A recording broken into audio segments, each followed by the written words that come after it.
I'm Andre Perry, and I actually used to run the streets of Pittsburgh. I mean, literally, I ran cross country for Peabody High School, representing the locals. I was raised in Wilkinsburg, Pennsylvania, where I actually started my running career. I would have worn my Wilkinsburg Letterman jacket, but I gave it to a girlfriend, and you know how those things go. But how I got to Pittsburgh is interesting. It's told, because you know it's always a little fuzzy with family stories. But in general, when I was born in McGee's Women's Hospital, my mother at the time was under duress. She was struggling emotionally, physically, in a number of ways.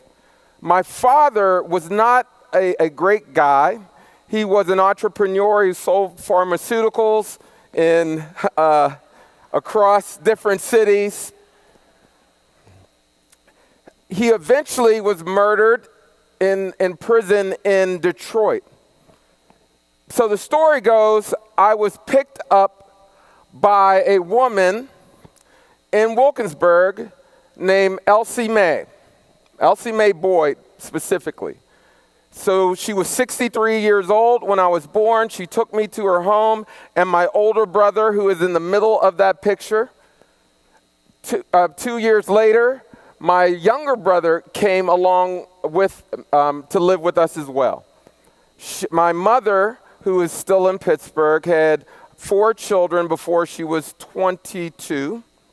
But I was raised in Wilkinsburg.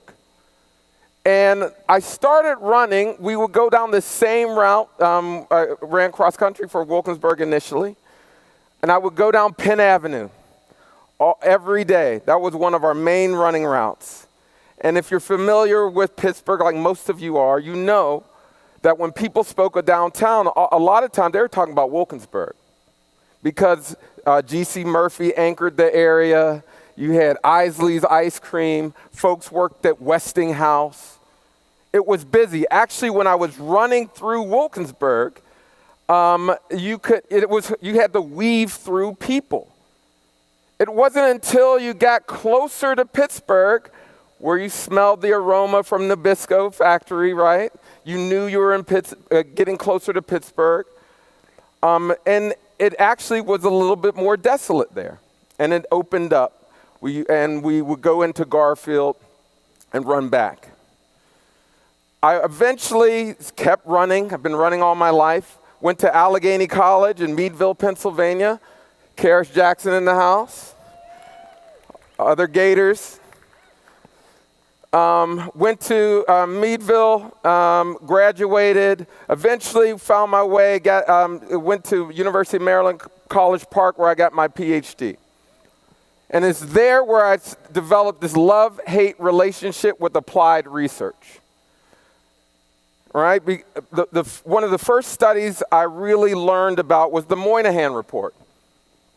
And I never could understand the basis of the Moynihan Report, largely because of how I was raised. And I forgot to mention, this woman also raised about 12 kids in a house, 1320 Hill Avenue. Some would come for a week, some would stay for a couple months. I would stay, and my brothers would stay throughout. So technically, I lived in a no-parent household. She was perceived to, in terms of the research, setting me up for failure.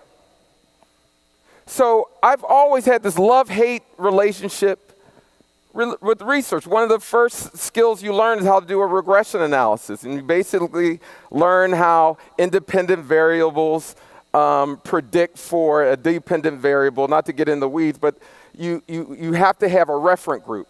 And every time we learned about what predictors are for academic success, we would have a standard of a white man as the standard. And I would always go, why is the white man always the standard in measuring how well other groups are doing?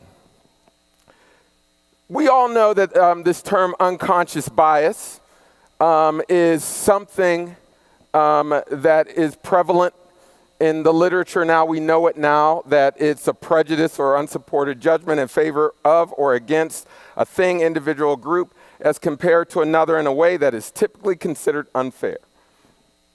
Researchers also have unconscious bias. We talk about it in policing, in housing, in education. Researchers as well.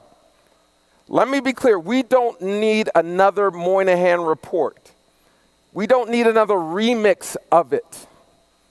We understand it, but we keep going back to this notion that black parenting and black women's parenting is the cause of poverty. Not housing policy, not tax policy, not criminal justice systems, women's decisions around sex and parenting. So I'm at Brookings. Brookings has an outstanding relationship here in Pittsburgh. We help make the case, not just us, but we help make the case that Pittsburgh is worthy of investment. And when you are making a case for a city or a place, you are essentially saying that these are the assets trusted for economic growth and innovation. That if we can somehow arrange these assets in a way, we can see growth. Last fall, I came back to Pittsburgh, and I ran that same route. And you know what I saw. A desolate Wilkinsburg and a vibrant East Liberty. And I don't have to put the data out there that economic growth and innovation has not spilled over into Wilkinsburg. And it makes no sense, except for we know that innovation and economic growth is a result of direct strategic investment in the things we trust. We don't trust black people.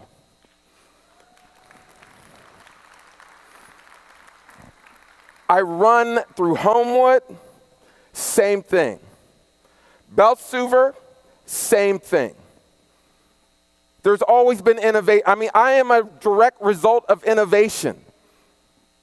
We've always had driverless cars, right? Jitneys.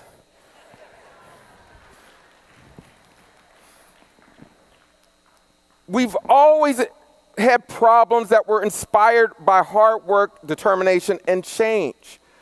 The only reason why we're not seeing growth is because we don't trust people in certain places.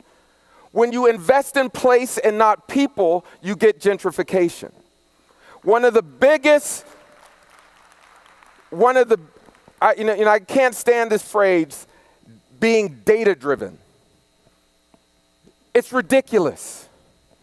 It's always about being community-driven and using data.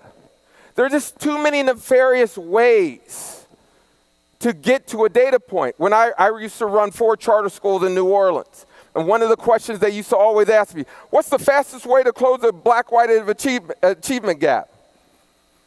I hated that question too. And I would say, well, the fastest way to close the black-white achievement gap is to stop educating white people, right? Tried and true. But we would never do that. Why? Because it's morally wrong, a lot of other reasons why. But what we will do is fire a bunch of teachers, expel a bunch of students, do all kind of nefarious things to close the achievement gap. It's never been about can you. It's about how do you use data. We know that particularly in Pittsburgh, I'm from here, that when we make the argument for economic inclusion, it falls on deaf ears. Because in Pittsburgh, there are white muckety-mucks that do not care about black improvement. That is clear. So the only thing I know how to do as a research institution is to make sure that these black communities have the same products, analytics that we give the mayor, that we give the governors, economic development organizations, so that when they come to the table, they know their value. Understand, and we all know August Wilson, 2 Trains running, incredible play. The protagonist, Memphis, said, I'm going to get my price, in talking about the raising of his restaurant. I don't want what the city's going to offer me. I'm going to get my price. Hambone, the other character, give me my ham. He died trying to get his ham. He went crazy trying to get his ham. I'm saying to you that if anything that we do in terms of our pursuit of economic inclusion, we better make sure that people in black and brown communities know their worth. Because I can't guarantee what the oil and gas muckety-mucks will say. I already have a history what they will say around economic inclusion. I can't guarantee I'm going to persuade them with analytics, because racism is the most illogical thing that we know. Trying to beat things in the head of people who aren't making logical sense is futile. So my message to you is clear. There are 1,200 majority black places in the United States, small and large. Many of these places have assets that are underdeveloped, that people ignore until something goes wrong. There are entrepreneurs, there is real estate, there's leadership that's ignored. The only time we pay attention to Wilkinsburg, Ferguson, Homewood, East Cleveland is when something goes wrong. We need to find what's right and invest in those things. Growth just doesn't happen. We talk about the market like it's a force of nature. No, the market will shift. No, it's about individual actors making change, making decisions. I want to bring a whole new set of players to the table with the same analytics. So over the next 2 years, I'll be back running in Pittsburgh. If you see this guy running in spandex up and down Belsuver and Homewood and Wilkinsburg, you're like, oh, that's that guy, Andre Perry from Brookings. He's looking out for folks. But my main job here in coming back home is to give folks a chance and some energy and a belief that I have power, I have assets, I have value. Thank you very much.